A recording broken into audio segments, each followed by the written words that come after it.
दोस्तों, क्या आपने कभी उस माँ का दर्द समझा है जो सिर्फ इसलिए गुनहगार ठहराई जाती है क्योंकि उसने एक बेटी को जन्म दिया।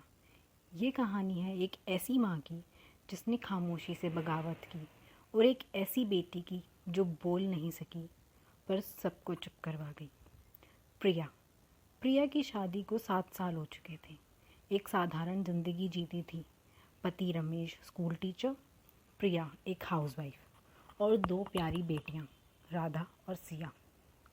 लेकिन इस घर की ख्वाहिश अभी भी अधूरी थी क्योंकि तीसरी बार प्रिया माँ बनने वाली थी और इस बार पूरा घर एक ही बात कह रहा था, इस बार लड़का होना चाहिए वरना मत आना इस घर में। प्रिया ने पहली 2 बेटियों पर घर वालों की बेरुखी देखी थी, पर इस बार ये बेरुखी नफरत बन चुकी थी। एक रात प्रिया ने डरते डरते रमेश से पूछा, अगर इस बार भी लड़की हुई तो क्या तुम भी मुझे छोड़ दोगे? रमेश ने कोई जवाब नहीं दिया, बस चुपचाप कमरे से निकल गया। प्रिया समझ गई उसकी चुप्पी ही उसका जवाब है। उस रात प्रिया ने आईने में खुद को देखा। क्या मेरी कोख सच में बेकार है? क्या बेटियां बोझ होती हैं? आंखें नम थी और दिल पूरी तरह टूटा हुआ। उसने ऊपर देखा और कहा, भगवान इस बार भी बेटी देना, पर ऐसी जो इस सोच को हिलाकर रख दे। ऐसे करते करते डिलीवरी का दिन आया। प्रिया का पूरा शरीर कांप रहा था, दर्द से नहीं, डर से। डॉक्टर बाहर आया, प्रिया की आंखों में देखकर बोला, बेटी है पर म्यूट है, ये कभी बोल नहीं पाएगी। घर में सन्नाटा। सास ने मुंह फेर लिया, ये तो श्राप है। रमेश ने बच्ची को देखने से बेइंकार कर दिया, मुझे घर चाहिए, आश्रम नहीं।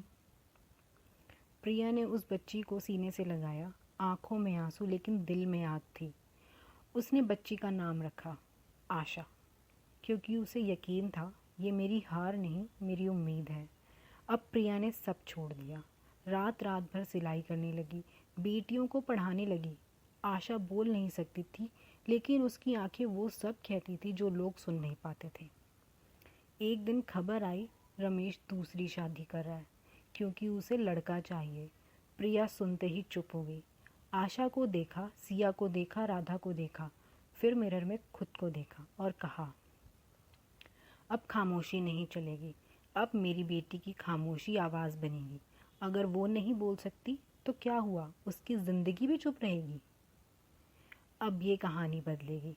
अब प्रिया की खामोशी इनकलाब बनेगी और आशा की नज़रें दुनिया को झुकाएंगी। ये थी कहानी उस माँ की जिसने ज़माने की सोच से लड़ाई लड़ी। क्या आप तैयार हैं पार्ट 2 देखने के लिए? कमेंट करें, बेटियां बोझ नहीं होती। वीडियो लाइक करें, शेयर करें और चैनल को सब्सक्राइब करें। पार्ट 2 जल्दी आ रहा है, मिस मत कीजिएगा।